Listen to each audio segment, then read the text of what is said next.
Let's review as we're going back through the slides. Why is the distribution, instead of being statistical, purely statistical, why is the distribution 2971, that's 29% of the top compound, 71% of the bottom compound? Why is it that instead of 60-40, which would be the statistical distribution? Stability. What? More stable. Because it's more stable. The secondaries, right? Radicals. So you can use that answer just about anywhere. Have you had physics yet? Try it in physics. Tell me how it goes. I don't know. Okay. Physicists are all messed up. They're just going to be like, no, because we said it's that way. And we're physicists, and everybody behaves according to what we say, and then the mathematicians laugh. Okay, but yeah, because secondary radicals are more stable, so you can predict where substitution takes place just by knowing where the more stable radical occurs. Okay? We went through the calculation and how you do this, and we found that, well, if you have enough, right, of a particular type, a secondary, for example, that can outdo the stability portion of it. And what did we find out about bromination versus chlorination in terms of selectivity of product formed? Isn't bromination only react with like ketones and all that? Yeah, you're on a different, total different track, yeah. Remember?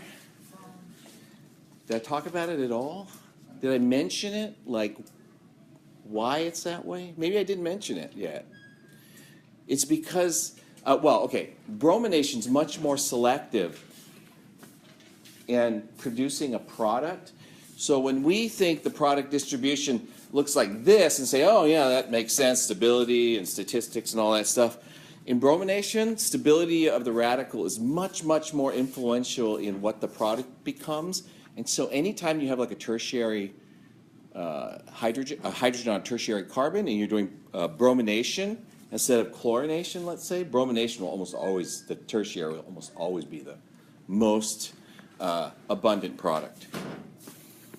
Okay, so yeah, that's actually where I got to then.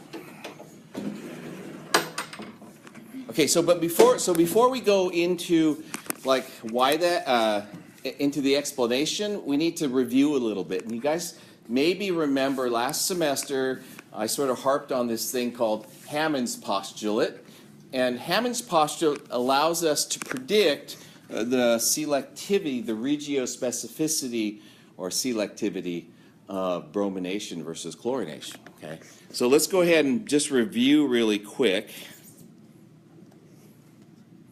So there's an energy diagram, right? Over here we have energy. Oops. Energy. And then over here we have the reaction coordinate.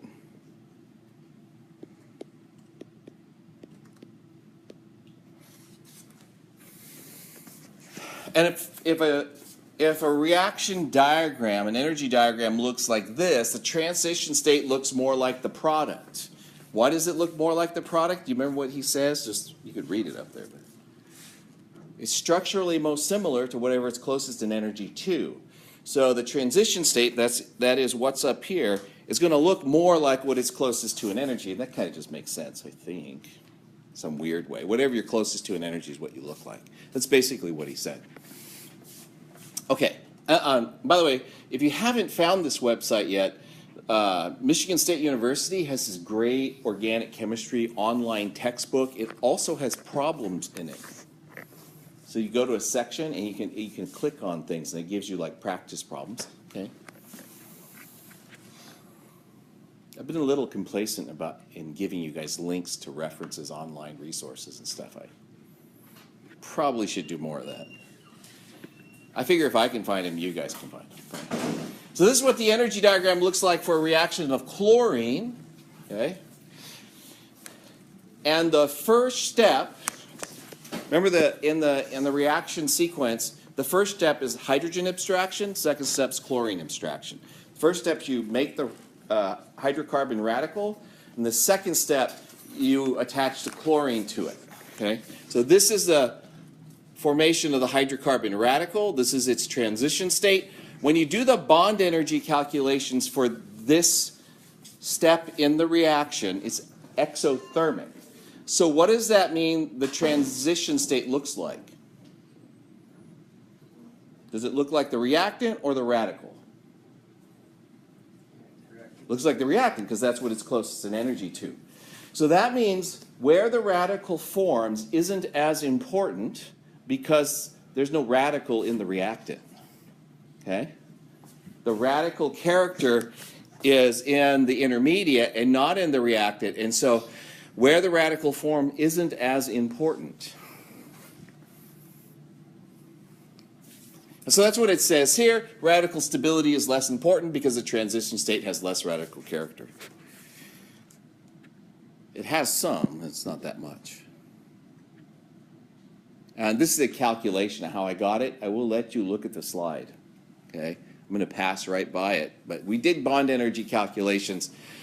This is how you get the energies for these. This is what it looks like for bromination. And what do you notice is the big difference between chlorination, right there, and bromination, which is there.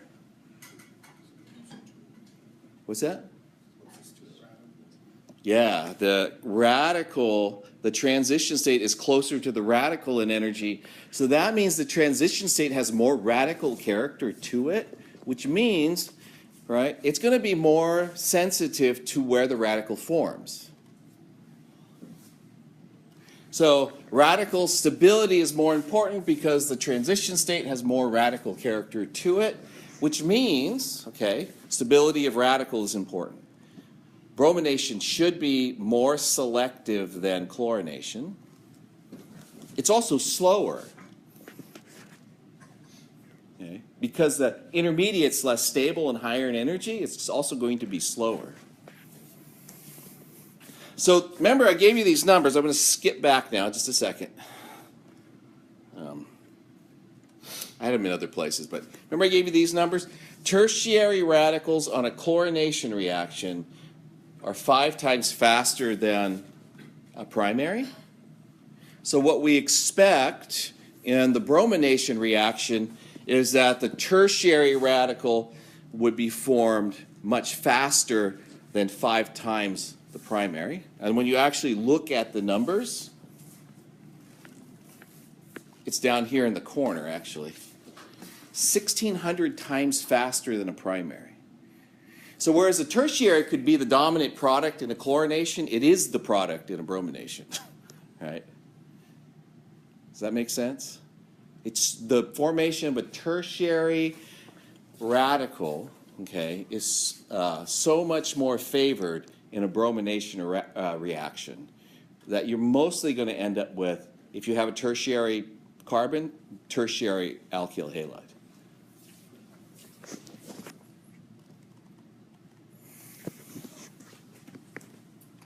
Questions? I'm going to collect that papers at the end of the lecture. Remember the muddiest point thing I talked about? All right. So if something doesn't make sense to you, like, can you explain that again? I'll write it out or explain it again if there's something that's not clear to you. Okay? 2 sentences on a piece of paper, and then you can just turn it in. You don't have to put your name on it. I care who you are, but I don't care who writes the comments. All right. So some general principles actually come out of this. Chlorination and fluorination, they're both exothermic to the intermediate. They're very fast reactions, okay? And as a result, they're less selective. So the faster a reaction goes, generally speaking, the less selective the reaction is.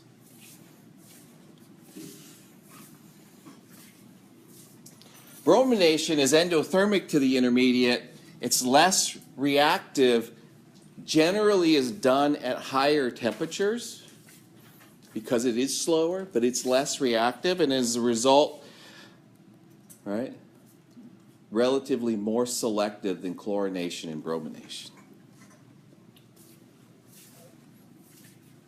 Bromination slower because of the activation energy? Yeah, and the intermediate's endothermic, so the activation energy is much higher. Okay.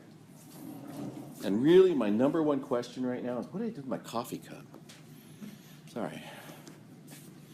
It's been one of those weeks. The beginning was great, and then didn't sleep well on Tuesday night. Getting old, I tell you. Get over the hill. It's much steeper on the downside than they tell you when you're growing up. Although it looks pretty far away when you're your age, and you're like, oh man, that's so far away. Now I'm my age, and I'm like, wait a minute, what happened here? Okay, so this is the relative rates from your book, actually. They don't really talk about it as much, but fluorination, right? The relative rates of formation, or the relative selectivity of fluorination, only 1.4 times more tertiary, like, probability than primary. So very low. That's because that first step is so exothermic. And then for bromination, all right, it's much more selective for the more highly substituted. So why might you want to know this, right? If you wanted to have a product that looked like this,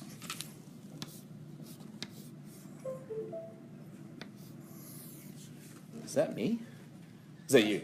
Okay. And with a functional group there, right, what would you probably not use? You wouldn't use bromination because you wouldn't get any functional group there. It would all be tertiary.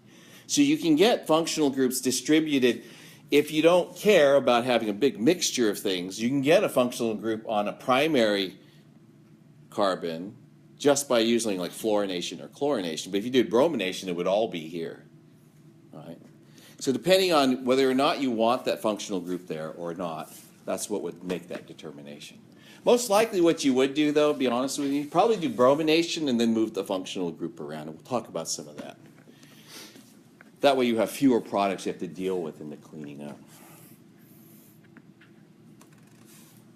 Okay.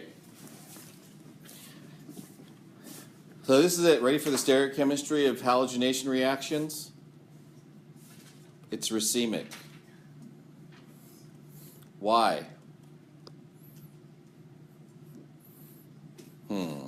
It's racemic. It's not more stable. Or might be, I don't know. I think it's equal stability, that's the problem. Each enantiomer forms with equal ease. Because remember, what do we talk about the structure? No, it's not steric strain as much. I mean, in part, but mostly it has to do with, actually, let's do it like this. Make it simple. Let's say you have this, okay, and then you form a radical here. And then the next step, you're adding bromine, for example, and so you end up going like this. Okay? And what I'm saying is it's racemic when the bromine adds. So you get a pair of enantiomers like this. Now, if you think about the mechanism for this, right, you have a BR like this, and then a 1 electron arrow and a 1 electron arrow, because I got to form a bond, right? And then another arrow going like that. And that's what this is part of that propagation step. I'll get plus BR radical over here. Okay. Well, the stereochemistry is determined by this step. What's the hybridization? Remember we talked about this, the structure of this. Somewhere between sp3 and somewhere between sp2, right? So even if it had stereochemistry beforehand, it rapidly interconverts. It's essentially flat. It's the same reason carbocation intermediates give mostly racemic mixtures at the end, because when the nucleophile comes in on a carbocation, it can come from either side, either the top or the bottom of the molecule. Same thing's true for radicals, so you end up getting racemic mixtures in the products.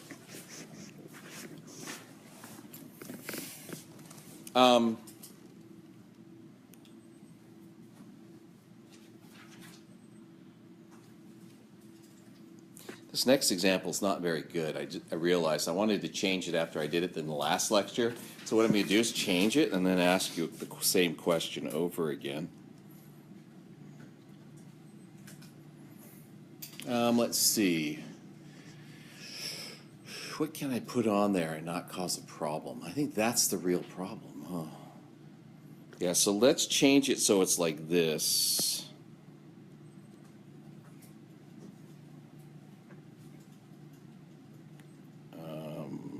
Dang it. There's not a good way to change this problem. We're going to have to just live with it. Okay. Draw all the monosubstituted products that would result from the halogenation below, including all stereoisomers. Okay, now, kind of a bad question. What's the major products going to be? Yeah, they'll be the tertiary, right? So how many tertiaries are there?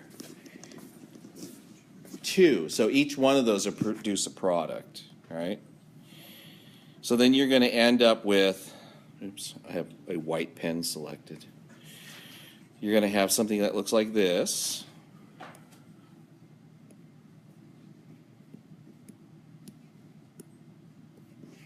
And then BR like that, right? And that's a meso, so it doesn't really, right? It's got a plane of symmetry down the middle that runs from this end to this end. And then the other one is this one.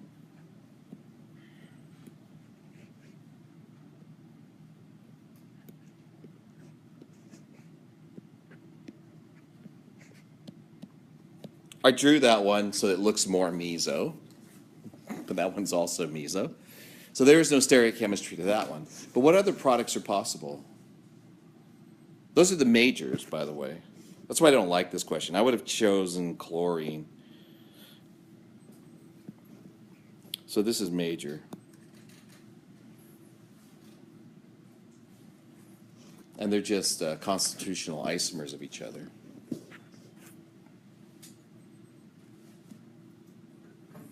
So make a line here. All the minor products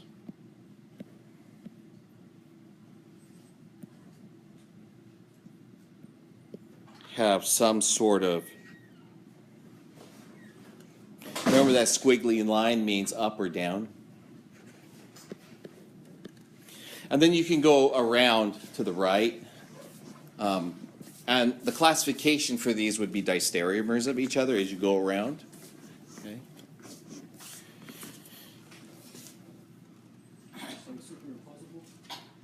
None of them are superimposable. So as you go around, That's what a diastereomer was.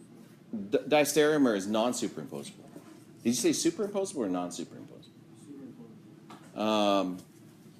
No, because when this forms, this is either back or up, right? And then as a result, this one though doesn't switch; it stays the same. So let me draw the other one.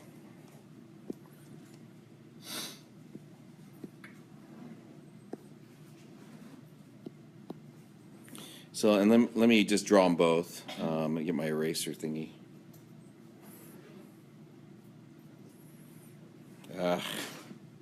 They'd be like that, and like that to a BR. Yeah. Right? Well, since this center doesn't flip, they're not enantiomers. Now, at least here, once you get around to the other side and you do this, then you actually will generate the enantiomer over on this side. Okay? There's actually, I think, if I haven't really done all of them in my head, but I think there's like eight of them. Okay? None of them will be the same. And the pairs that you make at each point are diastereomers, but across the ring, you're forming enantiomers of the other molecule. You just have to sit and draw them all. There's a bunch of them. Mostly I don't ask questions like this on tests because there are so many structures that I have to look at, and everybody decides to draw them differently. Like, even though I might draw it like this, all of a sudden I'll get to the paper where for every structure, somebody rotates this around, and then the bromine stays in the same place. And then they don't draw them as pairs. They draw them one at a time, then they draw them one at a time. Then I have to figure out, like, which ones are they. So normally I'll ask you what the major products are, or if it's a minor product, I'll write something like, do you think this is a minor product of the reaction? And then you have to tell me whether or not it's a minor product of the reaction. Oh no, did it go to sleep? Oh, there we go. Okay, so allylic halogenation.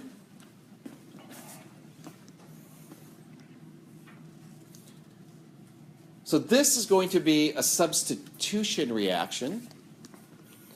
Okay, it's classified under substitution. The last ones were substitution. But this is what happens when you have allylic halogenation.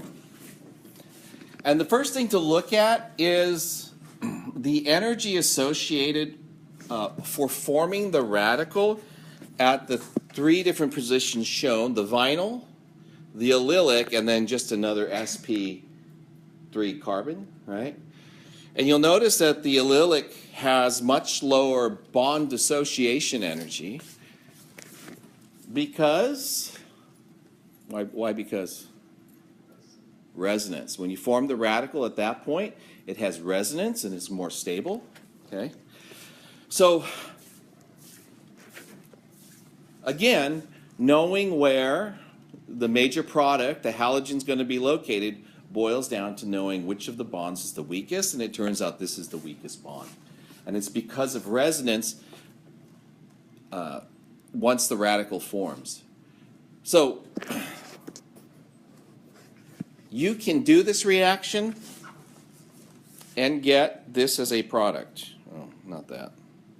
You can get this as a product. What did I do? Oh,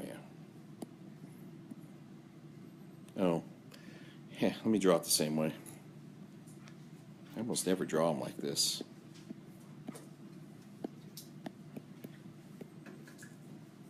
It's a substitution reaction.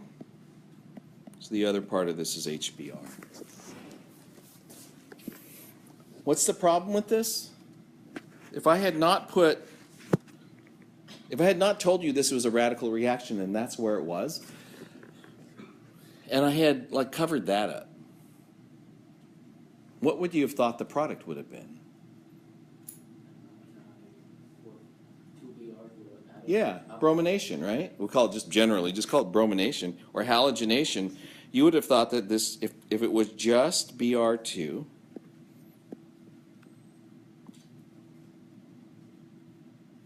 then what you'd expect is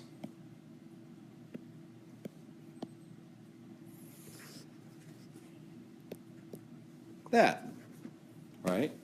Well, the problem is you need the bromine to do that, right? But if the bromine's there in high concentration at the beginning of the reaction, then what ends up happening is you don't get the allylic substitution, you just get a bromination reaction. So some very clever people came up with this reaction. See, here's the thing. You want to be able to form the radical, right, first, and then form the bromine when you need it, the Br2. Bring that in when you need it, not necessarily form it, but that's how they do it. You bring the Br2 in when you need it. Because then what you have is you have this very reactive radical in the presence of bromine, and it'll pick the bromine off instead of having an addition reaction. So you'll get the substitution if you can form the bromine or bring the bromine in at the right time.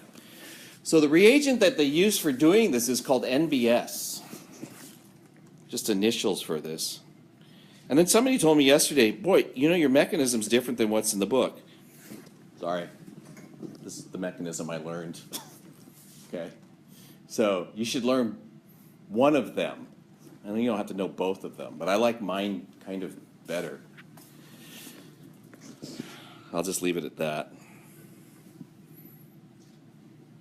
So this requires light, heat, and peroxide. The peroxide is an initiator. Okay?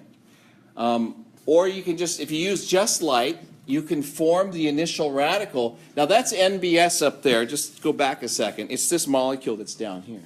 Oops. It's this molecule that's down here. And the first step in the reaction is you're going to use light or heat to cleave this, or you might use an initiator. That is one of those like peroxyacetic acids that we talked about in previous term, where you can just break that bond in between the two oxygens. And so you can form a radical by breaking this bond. Now, why is that bond easy to break?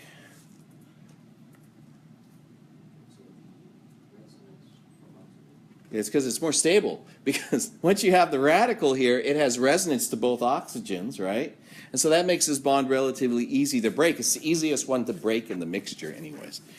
So in the first step of the mechanism, what ends up happening is you break this bond, and one electron goes that way, and then one electron goes that way. And so now what you have is you have this succinimide radical and bromine radical. Okay? The bromine radical attacks the hydrogen to form the allylic radical. Why does it break this bond? Because that's the easiest bond to break in the structure. It does probably break some other ones sometimes, right? But that's the one that has resonance, so it's the easiest one to break in the structure. And then you have this radical. Now, I skipped a step in here, so what I'm going to do is draw it in because it was really confusing yesterday for people. Take another molecule of NBS.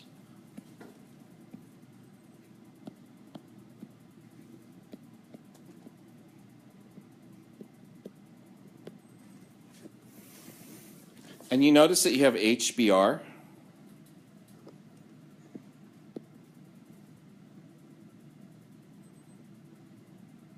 Ooh, I put it in the wrong place. Sorry, I was zoomed in too far. Let me move it back down to where it belongs. I stole an arrow. Good God. Put that guy back there. Okay, there we go. Okay, so you have that.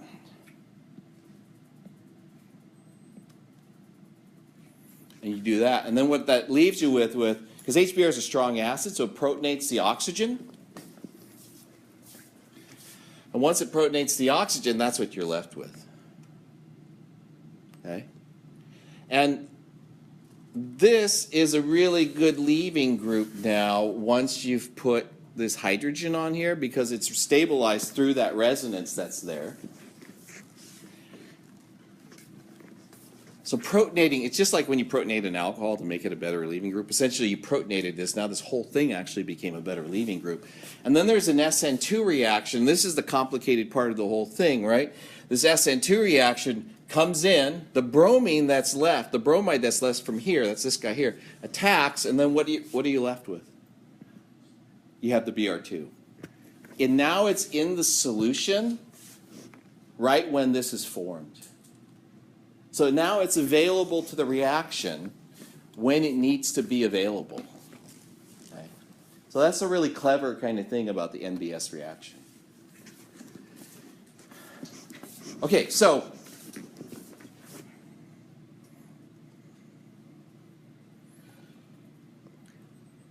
I'm going to finish this off.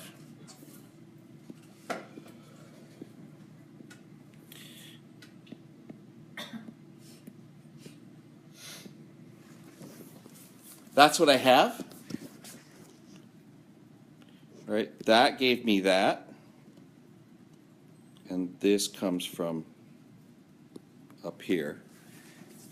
That's a complicated part of this mechanism. You're like using the products of two stages, and they're both intermediates. Like if you think about like what you learned in Chem 1B, intermediates of a reaction that are formed. And those intermediates are essentially reacting with each other. So like this to that.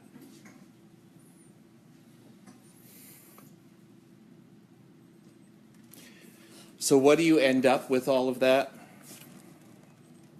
At the end, you end up with your product,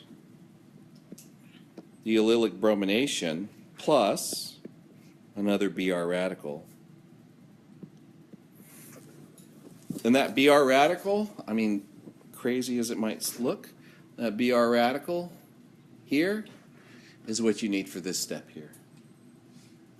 And that's going to form an HBr, right? And the radical alkane, the HBr, will end up forming the bromine, and then you go through this step here again. So remember we talked about there's different stages in these reactions, right?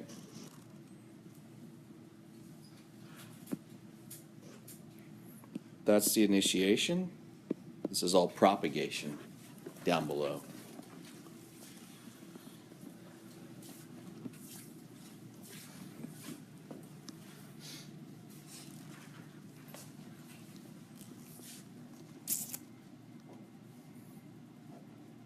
Brain hurt? A little bit. If it doesn't hurt, it should hurt a little bit. I got to turn the tendency for this thing to go to sleep on me. I talked too long, I guess. Okay. You can get some seemingly unexpected results from these reactions.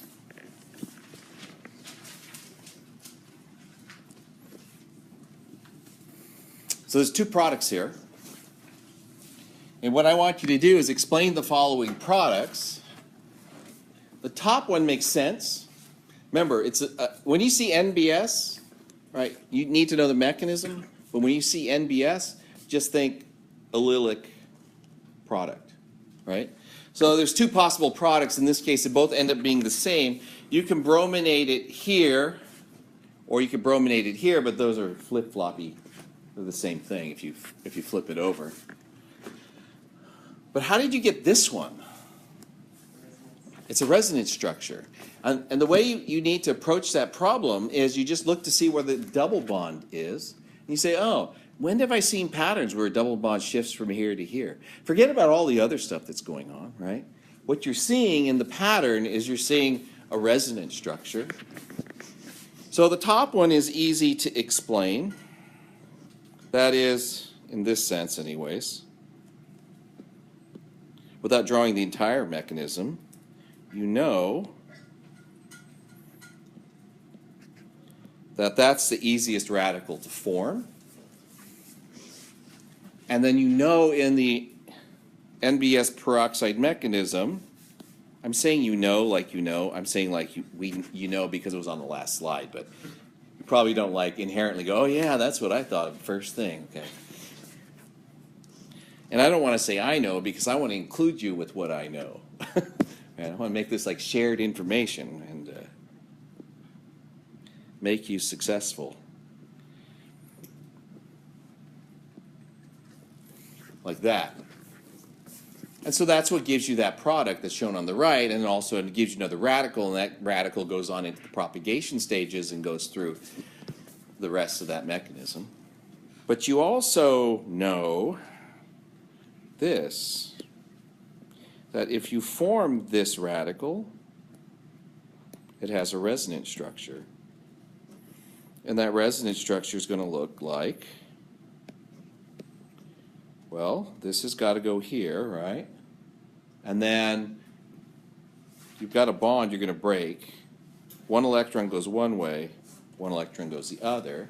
And like I was telling you, for resonance structures and radicals, which is unfamiliar, you need 3 arrows, usually, for every step in a resonance structure. So those are the 3 arrows. You split any bonds, and you've got to move the last remaining electron somewhere. Okay? So that radical looks like this, which, if you have Br2 present,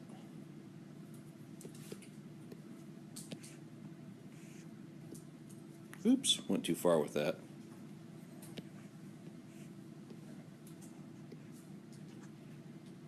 That gives you that product plus the Br radical.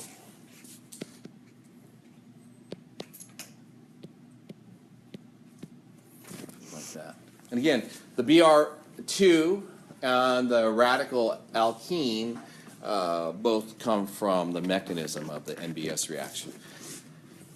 When I ask you to explain like how you get different products, this is the kind of thing I want you. You don't have to show me every single step in the mechanism unless I say show all the steps in the mechanism. Just show me the key intermediates that are responsible for those products. Questions? I'm going to skip this. You can read about it. I'm not going to spend a lot of time on auto-oxidation or antioxidation because in looking at it, I will end up covering it in lipids all the way at the end of the semester. So rather than cover it now, I'll just cover it then. We will come back to this.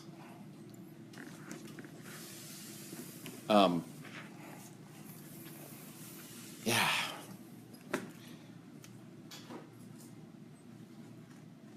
I read a whole paper based on this and then wrote another one based on this when I was in grad school. Crazy. All right. So we remember Markovnikov addition and anti-Markovnikov. Okay. So Markovnikov, just to review. Whoa, I got a keyboard over here. How did that happen? I made some magic happen on the screen.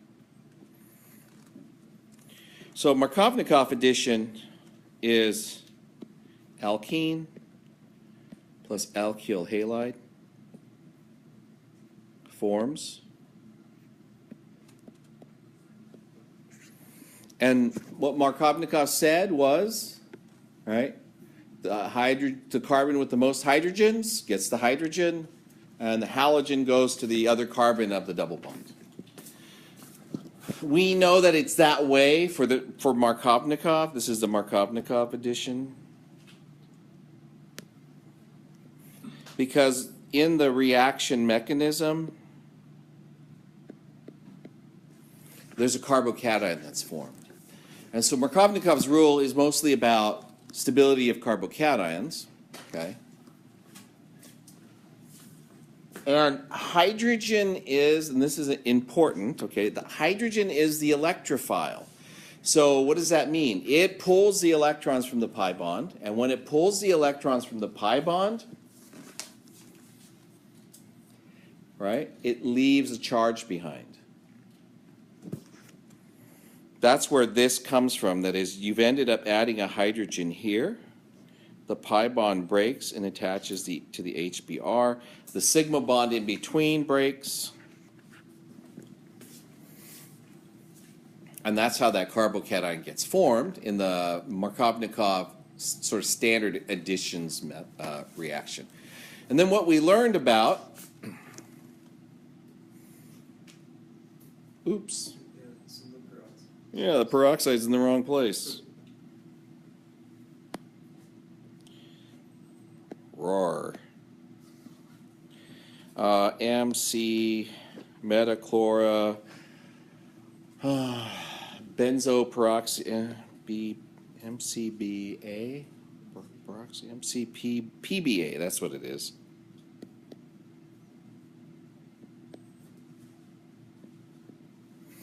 Metachlorobenzoic acid.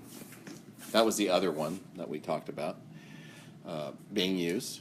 Small amounts of this, just trace amounts of this, added to the solution causes the reaction to be anti-Markovnikov. Okay? Or in the top reaction, right, the presence of peroxide would have led to that.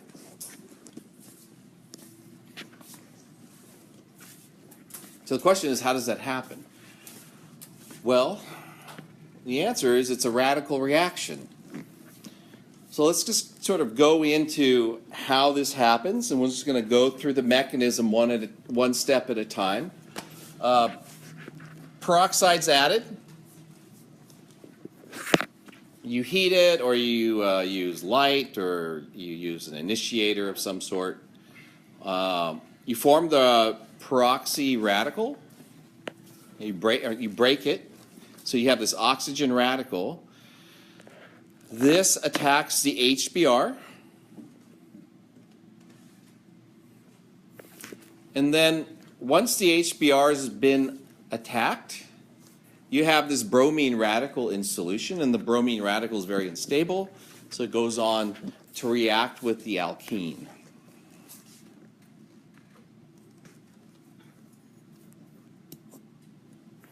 Okay, so when the bromine radical attacks, and that's in this step up here, when you think of bromine, do you think electrophile or nucleophile? Usually we think nucleophile, right? It's a good nucleophile. Yeah, that's bromide, right? Yeah. and it has the extra electron on it, and so it wants to behave as a nucleophile because it has the extra electron. But this bromine is electron deficient, right? So it's an electrophile. So when the electrophile, so the bromine in this reaction is acting as an electrophile. Oops. Hello.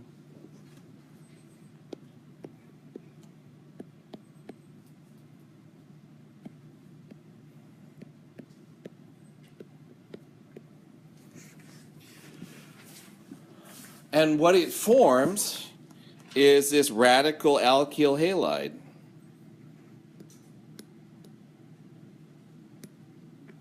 Now, the radical alkyl halide that forms is going to form so that the most stable radical forms. Just like in electrophilic addition reactions with hydrogen, with HBr, it usually adds to form the most stable carbocation. The electrophile comes in and forms the most stable radical. The pattern is the same. It's happening to make the most stable intermediate. That's the fastest reaction pathway.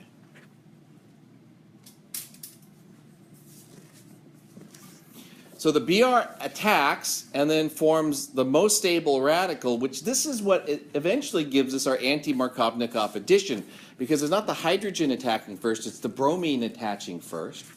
Okay? And then what's left is the radical attacks the HBr, and that forms the product. Okay? This is the anti-Markovnikov addition product.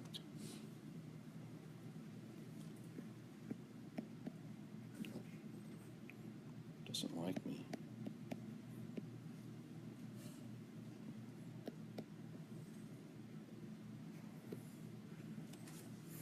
And the reason is bromine is the electrophile, and you form the most stable radical, just like when hydrogen's the electrophile, you form the most stable carbocation.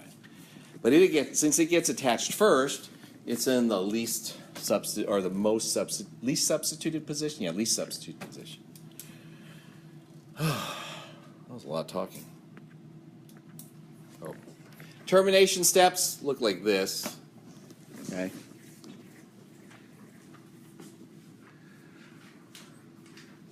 Actually, I forgot why. I have to think to myself, and I haven't had time to think about it because I spent all my time. You put the question on the slide, or I saw the question on the slide and left, and I go, "Oh, that's cool," and then I went past it, and I'm like, "I don't remember." So I have to sit. So I was in the moment, right? I'll have to come back and explain it. I'll get back to that one. So there's a long explanation in your book about how this only works with HBr, and it's true, it only works with HBr. But they give this really long explanation as to why it is, and it's actually really pretty simple why it is, okay? So what I want to do is going to make a new slide, and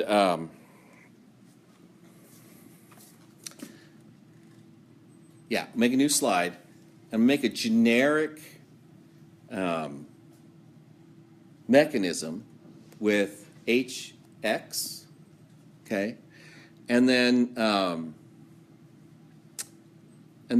at each step try to explain rather than do all the calculations. Your book goes through all the calculations on how to get it, and most students get lost. So the mechanism I'm following is essentially this one, and we're really going to pick it up after this point here.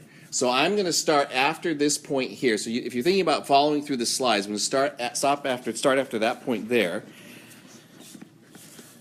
And really just look at these two steps. Okay?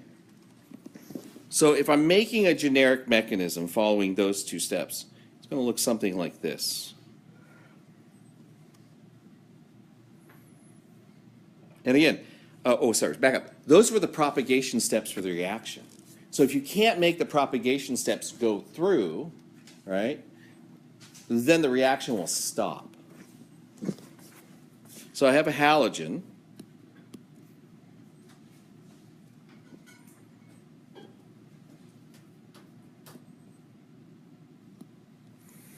And I have my alkene. First step of the mechanism, going to do this.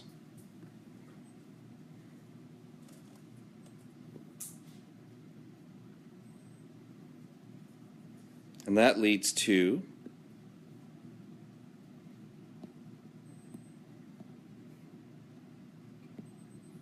that.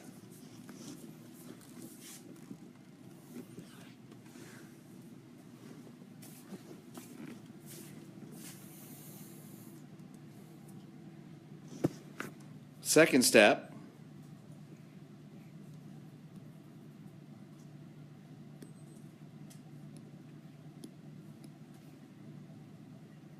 is that. And then it's the reaction with the acid that's in the solution. So now I have HX. And then you do this and that. Oops, sorry, I drew that first arrow too long. Let me do that again.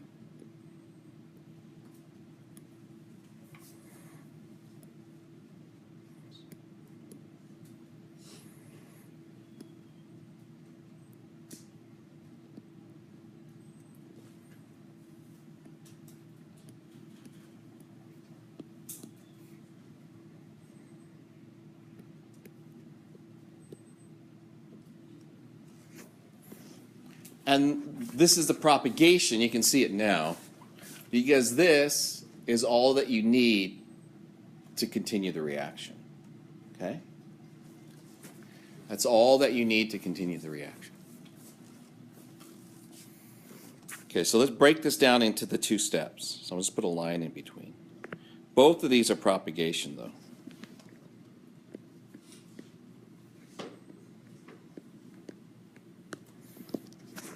That spells prop. All right. It's very hard to write on that little tiny, I'm writing on the little thing here. I went to the eye doctor today. Conclusion, everything's blurry. I definitely need glasses. I asked the tech, at some point, do I get a handicap placard? I was actually serious. I don't need it myself, though, but I always take my mom places, and it's like, oh, it's in your brother's car. Oh, I'm like, maybe I can get one for her. I took her to Costco, and we had to walk across, and she used a walker. Had to walk all the way across the Costco parking lot. That was half the trip. Like, crap, because she couldn't find her little thingy. I don't know where it went. Okay. Of course, I don't want to risk parking in a handicap spot without it having this thing, right? Come back out, and then I have to walk my mom home. Okay, so first step, what's happening? I'm forming the carbon halogen bond. So I'm going to highlight the things that are important. You're forming this bond. Ooh, that's really too much highlighting. How about I just use a different pen color? You're forming this bond. Now, it's true, you're breaking this bond, but it turns out the big difference is the formation of this bond. This is an exothermic step for both the fluoride and the for the chloride. No, hang on. Is it exothermic for all of them? No, it's not. I'm sorry. We're just looking at chlorine, bromine, and iodine.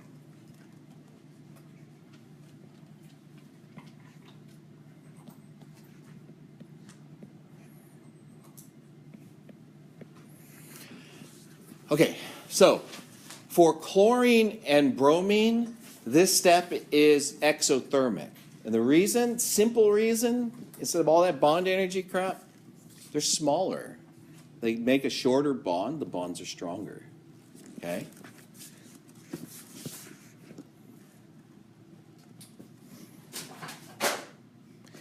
So for these two, delta H are negative.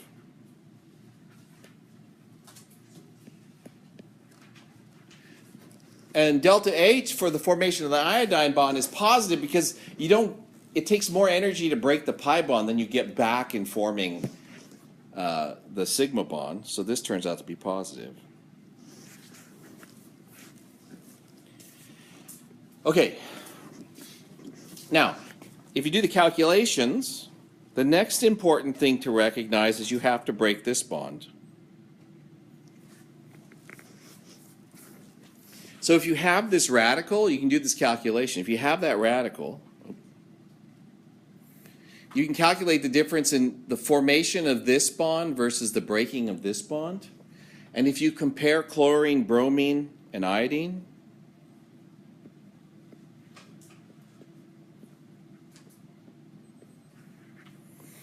right, for iodine, this bond is very weak, and this bond would be relatively strong. And so as a result, delta H tends to be negative for these reactions here. For bromine, it turns out to be negative. But for chlorine, because this bond is stronger in HCl, because chlorine's smaller again, this ends up being positive.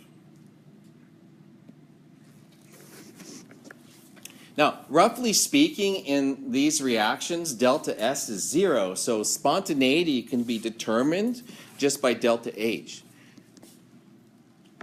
So this top reaction is spontaneous for bromine. And this bottom reaction is spontaneous for bromine, so that's why bromination with HBr, anti-Markovnikov addition, works. It's spontaneous in both steps. But for HCl, that's where this would come from, for chlorination, right? This first step's spontaneous, second step's not spontaneous, so the reaction stops there. And then for iodization, which we don't do, so I can't even pronounce it, anti-Markov, well, we do. I just hate saying the word. This step's endothermic, so it never even gets started, even though the second step would have been exothermic. Okay? So it ends up, for bromination, it's the only one in which both steps in the propagation mechanism are spontaneous. And that's why it works. Wasn't that better than all the delta H calculations? Here's all the bond energies for every single bond you're breaking and making. These are the energies. What do they tell you? I hate bond energy calculations. Yeah, much easier just to think about size of atoms. You do, although it does rely on the fact that empirically we know the bromination works. And this sort of explains, based on size of atoms, why chlorination and iodization don't work. Okay.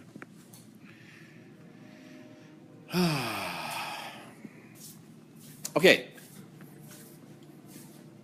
Oh, and then this is what I say here, right? Ri is too weak, can't break the pi bond, never gets started. HCl is too strong, right? So you can't form the Cl radical, so that's why it stops there. So that's a summary of what was on that previous slide, which somehow I thought just putting this there would explain it to people, but I didn't actually make a slide. I'm like, no, that probably wasn't smart. Okay, stereochemistry. Guess what? It's racemic, right? Because the radical can attack from either side of the pi bond, so it can be on either side. Now, having said that, there is one other aspect to this that's kind of important to understand. So I'm going to make another slide. I thought about this yesterday when I saw that slide and said, wow, that's another nothing slide. I don't really have anything to say.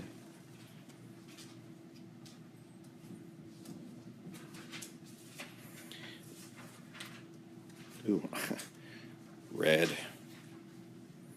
Let's say you had this.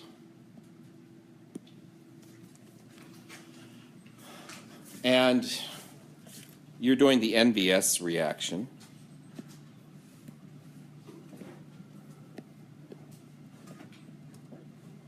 Oh, and actually, let me start with a different molecule. Hang on.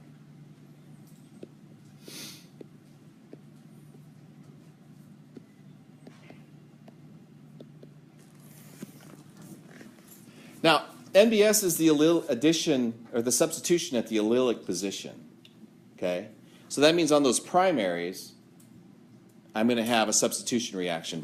One of the hydrogens over here is going to get replaced with a bromine.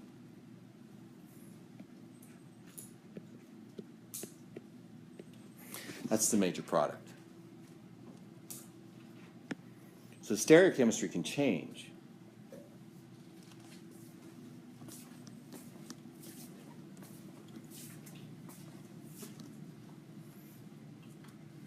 So on the left side it was a cis, right? On the right side it was trans. Why did it do that? Now, it's your chance. It's the answer. Stability, right? Trans configuration is more stable than cis configurations for sterics. But then you're always taught like it's a double bond, so it can't do that, right? But it has resonance too. And remember in the mechanism for this,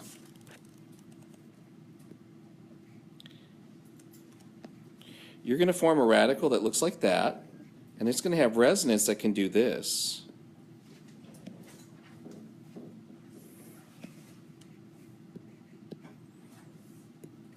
Oops, too many lines. That's a sigma bond, so it can rotate. And it's going to rotate over to the most stable configuration, right?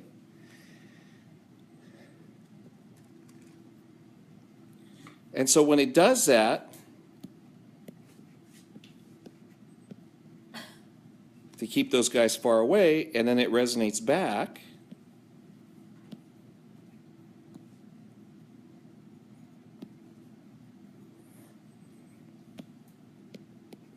you're going to have that.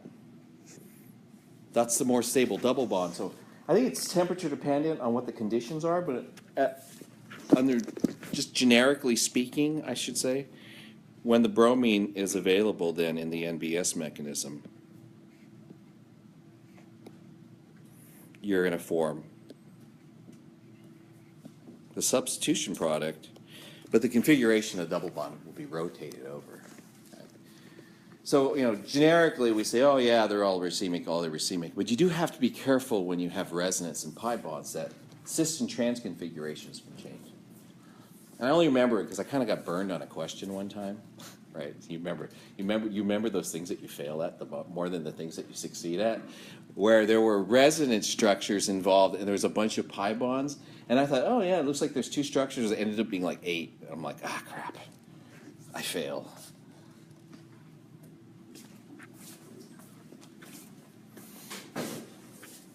Oop. Let's see. Oh, a little quick note on radical polymerization. Not going to spend much time on it. There are a lot of mechanisms for polymers forming. Some involve carbocations and some involve radicals. So on the left we have ethylene, and on the right we have polyethylene. So the question is like, how do you make polyethylene, right? How do you cause it to polymerize? Turns out the answer is pretty simple, okay? Start with ethylene and an initiator. So this is your radical initiator. So you heat it, it breaks, you form this radical. This radical adds to the alkene. And then what you form is another radical, right? That's kind of the theme that we had the other day. You get a radical, it forms another radical. That was the whole UC Berkeley thing, right? So what happens is you have a radical, and because of the way the mechanism works, right, these electrons are meeting here, this radical is left over here. Guess what this guy does? He finds another ethylene and adds him on. Okay, so in the next step, you'll see, rather than drawing all this, just look. Right? In the next step, you'll see the radical, this is the one we formed before, finds another ethylene. That guy attaches, right? This is going to form another radical. That's what you're left with. Now you've added 2 more carbons on. And this process just continues until you run out of ethylene. And when you run out of ethylene, it terminates. And so the way it terminates is either finds another radical initiator, right? Or more likely, it's probably going to end up finding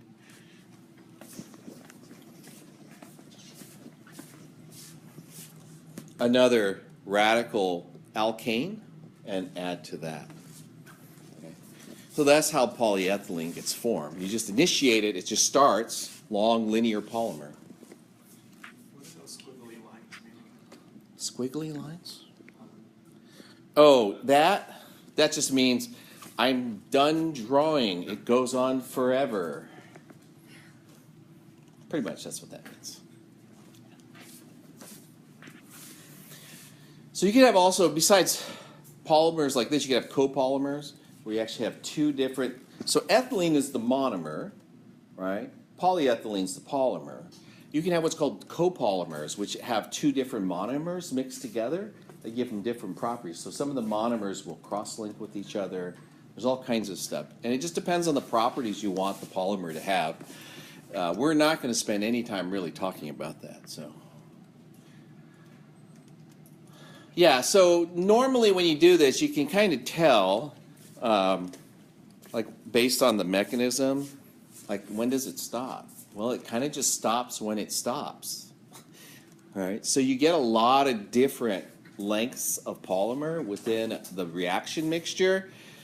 And again, you can do higher temperature. Turns out it produces shorter chains, or lower temperature and longer time. Those tend to, slow polymerization tends to make longer chains.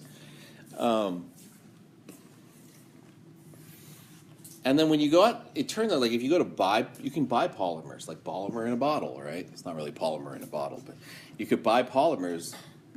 Usually what the companies do when you buy them is they sort them by their molecular weight.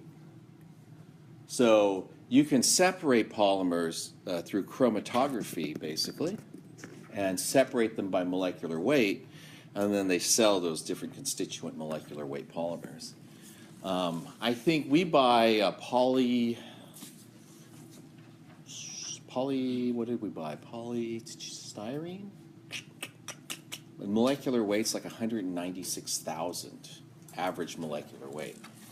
All right, so if you figure out what styrene is, which is a benzene ring on an ethyl group, right?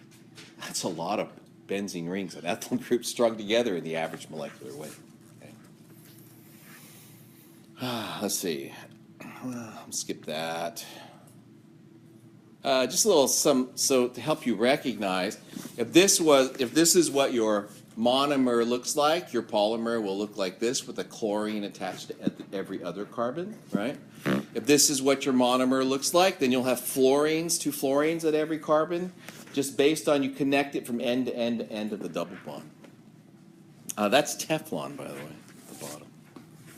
That's stuff that you're not supposed to cook with anymore. All right, that's it for that chapter. I could go into chapter 12 and finish chapter 12 in like 4 minutes, but I'm not going to do it. It's very short.